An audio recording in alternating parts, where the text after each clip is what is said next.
నమస్తే అండి, నేను రజాక్. చాలా మంది నన్ను అడుగుతున్నారు వక్ఫ్ బోర్డు విషయంలో. సో కొంతమంది ముస్లిం వర్గాల్లోనే కొంతమంది వ్యక్తులు ఈ బోర్డు కి సంబంధించి వక్ఫ్ బిల్లుకి సంబంధించి సపోర్ట్ చేస్తున్నారు కదా, నీ ఒపీనియన్ ఏంటి? అదే విధంగా ఈ బిల్లు వల్ల జరిగే నష్టాలు కావచ్చు, అదే విధంగా ఈ బిల్లు తీసుకురాకపోవడం వల్ల కలిగేటటువంటి నష్టాలు కావచ్చు. తీసుకురావడం వల్ల కలిగే నష్టాలు, తీసుకురాకపోవడం వల్ల కలిగే నష్టాలు రెండు ఉన్నాయన్నమాట. నష్టాలు ఏంటి, అదే విధంగా మరి ముఖ్యంగా ఇక్కడ నేను అంతా బాగున్నప్పటికీ కూడా బిల్లు విషయంలో కూడా నాకు కొంచెం పాజిటివ్ ఉన్నప్పటికీ కూడా బీజేపీ రాజకీయం అన్నమాట. బీజేపీ ఉన్న స్టేట్స్లో చూడండి రాజకీయం ఎలా ఉంటుందో. మీరు చూడండి, కర్ణాటకలో కూడా ఒక హిజాబ్ రాజకీయం నడిచిద్దాడ. హిజాబ్ ఎవరో ఇస్లాం మతాన్ని ఆచరించేటటువంటి మహిళలు వాళ్ళు తలకు కట్టుకునేటటువంటి వస్త్రంపై కూడా రాజకీయం చేస్తారు. అదేవిధంగా బుర్కా విషయంలో రాజకీయాలు ఉంటాయి. అదేవిధంగా ట్రిపుల్ తలాక్, అసలు ట్రిపుల్ తలాక్ని ఫాలో అయ్యే దిక్కుమాలి ఎవరో లేడు. ఎందుకంటే అది షరియా లా కింద పోతుంది. ఇది ఇండియన్ లా ప్రకారం ఎవడైనా విడాకులు తీసుకోవాలనుకుంటే లీగల్ వేలోనే వెళ్ళాలి, బట్ ట్రిపుల్ తలాక్ లాంటివి తీసుకొస్తారు. ఆ తర్వాత హలాల్ అంటారు, ఆ తర్వాత హిజాబ్ అంటారు, ఆ తర్వాత ఇంకోటి అంటారు. ఇలా రాజకీయాలు చేస్తానే ఉంటుంది అనమాట బీజేపీ.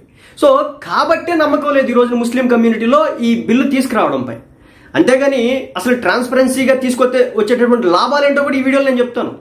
కొన్ని ముస్లిం వర్గాలు ఎందుకు దీనికి సపోర్ట్ చేస్తున్నాయి, కొన్ని వర్గాలు ఎందుకు అపోజ్ చేస్తున్నాయి కూడా చెప్తాను. చాలా న్యూట్రల్ వేలో వీలైనంత వరకు మాట్లాడతాను. సో చూడండి వీడియో. నమస్తే అండి, నేను రజా.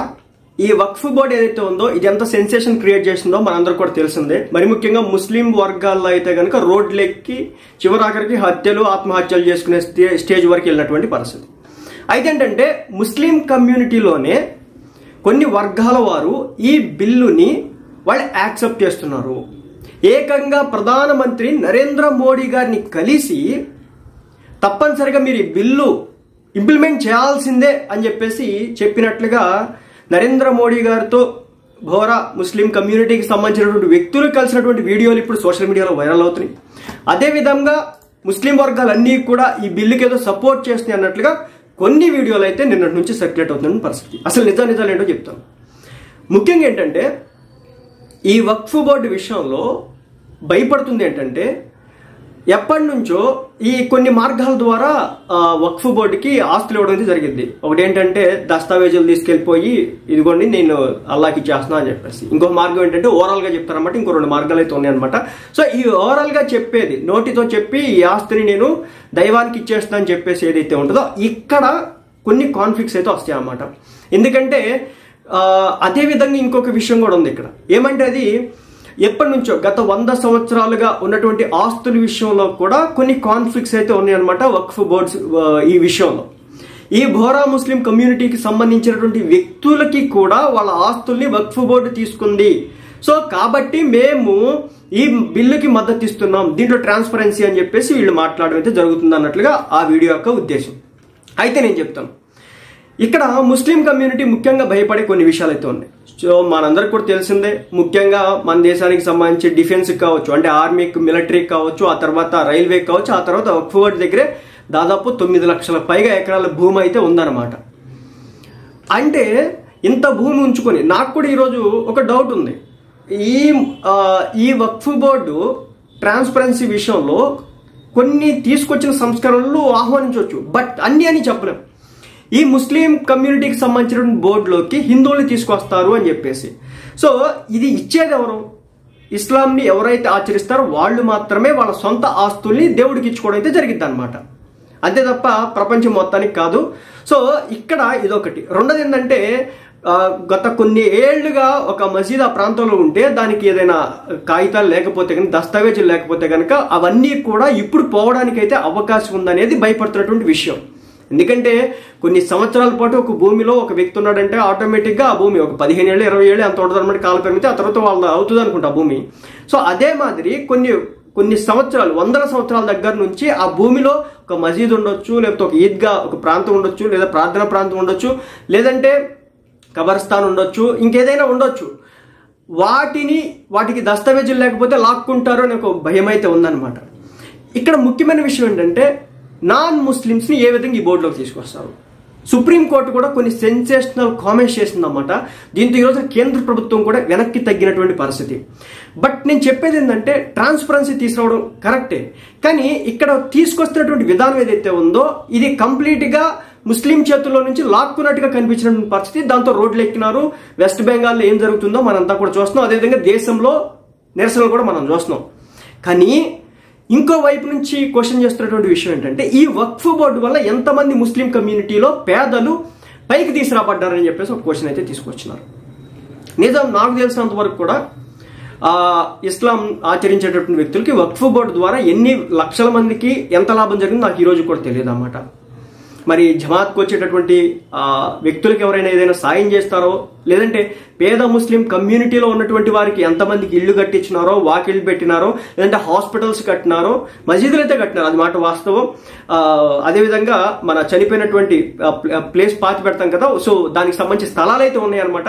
కానీ ఈ 9 లక్షల ఎకరాల భూమికి సంబంధించి సంవత్సరానికి 10,000 కోట్ల రెవెన్యూ సంపాదించగల సత్తా ఉన్నటువంటి భూముల్లో కేవలం 100-200 కోట్లు మాత్రం ఎందుకనేది ఒక క్వశ్చన్ అయితే రైజ్ అవుతుంది.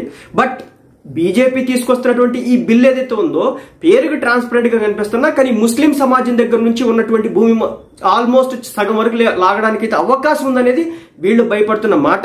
రెండో పక్క నుంచి చూసుకోవడం ద్వారా తెలిసే విషయం ఏంటంటే, ట్రాన్స్పరెన్సీ తీసుకురావడం వల్ల మరి 200-300 కోట్లు కాదు 10,000 కోట్లు సంపాదించగల సత్తా ఉన్నటువంటి భూముల్లో ఈ రోజుకి ఎందుకు సంపాదించలేకపోతున్నారు అనేది అయితే ఉందన్నటువంటి పరిస్థితి.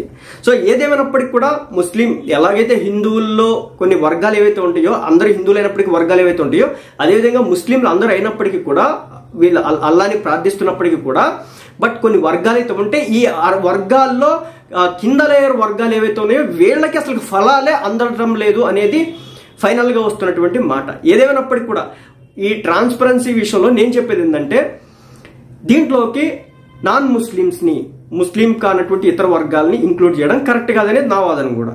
ఎందుకంటే ఇది వాళ్ళు ఆచరించేటటువంటి వ్యక్తులు ఇచ్చినటువంటి భూములు తప్ప వేరే వ్యక్తులు కాదు. ఈ విధంగా వేసుకుంటే కనుక రేపటి రోజు సుప్రీంకోర్టు చెప్తుంది, రేపటి రోజున హిందూ ఎండోమెంట్ బోర్డ్స్ లో కూడా ముస్లింలని తీసుకొస్తారా, దీనివల్ల ఇబ్బందులు జరగవు అని చెప్పేసి క్వశ్చన్ చేయడం అయితే జరుగుతుంది. సో నేను మొదటి నుంచి చెప్పేది కూడా అదే. రెండో విషయం ఏంటంటే, కొన్ని వందల సంవత్సరాల నుంచి ఈ భూములన్నీ కూడా ఆ బోర్డు కింద ఉన్నాయి. వాటికి దస్తావేజులు లేవని చెప్పేసి అన్నింటినీ లాక్కుంటే కనుక నాకు తెలిసి చాలా మసీదులు అయితే ఉండుంటాయి. మరి ఆంధ్రాలో కూడా 66,000 ఎకరాల భూములు ఉన్నాయన్నారు. దీంట్లో చాలా వరకు కబ్జా అయింది అన్నట్లుగా తెలుస్తున్నటువంటి పరిస్థితి. అదేవిధంగా ఉత్తరప్రదేశ్లో అయితే కనుక ఒక 2 లక్షల ఎకరాలు ఎంత ఉందంట భూమి అయితే, మరి మనకు తెలియదు అక్కడది. బట్ తెలంగాణలో కూడా నైజాం పాలన కాబట్టి ఆ టైంలో ఇచ్చినటువంటి భూములు ఏవైతే ఉన్నాయో వాటిల్లో కూడా కొన్నిటికి దస్తావేజీలు లేవన్నట్లుగా తెలుస్తుంది. సో ఈ విధంగా చూస్తే కనుక చాలా భూములు లాస్ అవడానికి అయితే అవకాశం ఉంది. వీటిని ఎవరైనా వచ్చి తీసుకుంటారంటే తీసుకోరు, బట్ ఇదంతా కూడా గవర్నమెంట్ కిందకి వెళ్ళిపోతుంది అన్నమాట. దీని ద్వారా ముస్లిం కమ్యూనిటీ దగ్గర ఉన్నటువంటి ఈ భూములు ఏవైతే ఉన్నాయో ఇవన్నీ కూడా పోతాయి అని చెప్పేసి, మా చేతుల్లో మా భూములు, మేము ఇచ్చుకున్న భూములు కూడా పోతాయి అనేది ఒక రకమైన భయాందోళన కలిగిస్తున్నటువంటి పరిస్థితి.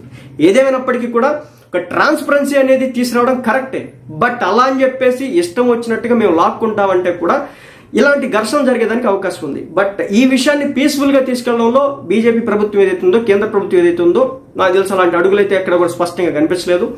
పైకేదో చెప్తున్నప్పటికీ కూడా లోపల ఒక మాట ఏకంగా నిన్న సుప్రీంకోర్టు ఇచ్చినటువంటి తీర్పులపై విషయం కూడా రకరకాల వ్యక్తులు రకరకాలుగా మాట్లాడేది జరుగుతుందన్నమాట. సో సుప్రీంకోర్టుని కూడా ఈ రోజున ఒక మతానికి ఆపాదించేటటువంటి సిచ్యువేషన్ అయితే తీసుకొచ్చినటువంటి పరిస్థితి ఈ రోజున కనిపిస్తా ఉంది. బట్ ఏదేమైనప్పటికీ కూడా ఈ బోర్డు వల్ల హిందూ కమ్యూనిటీకి ఎలాంటి యూజ్ ఉండదు. జస్ట్ రెచ్చగొట్టుకోవడం, కామెంట్లు చేసుకోవడం వరకు తప్ప ఎలాంటి యూజ్ ఉండదు.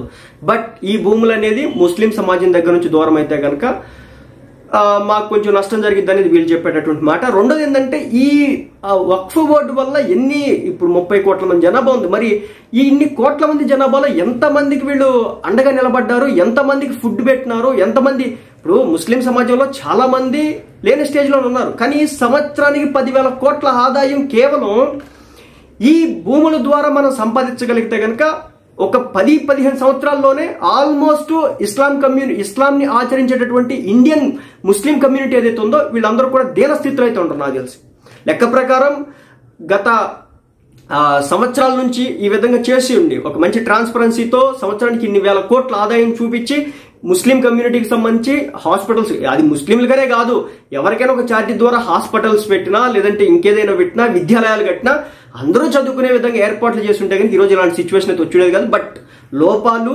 అటుపక్క ఉన్నాయి, ఇటుపక్క ఉన్నాయి.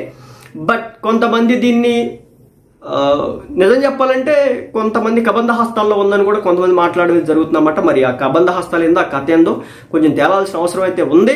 బట్ ట్రాన్స్పరెన్సీ అనేది అవసరం. అలా అని చెప్పేసి మా కబంధ హస్తాల్లో పెట్టుకుంటామని చెప్పేసి ప్రభుత్వాలు అనుకుంటే అది కొంచెం ఇబ్బందికరంగా మారుతుంది. దాని పర్యవసానాలు మనం ఆల్రెడీ స్పష్టంగా చూస్తున్నాం.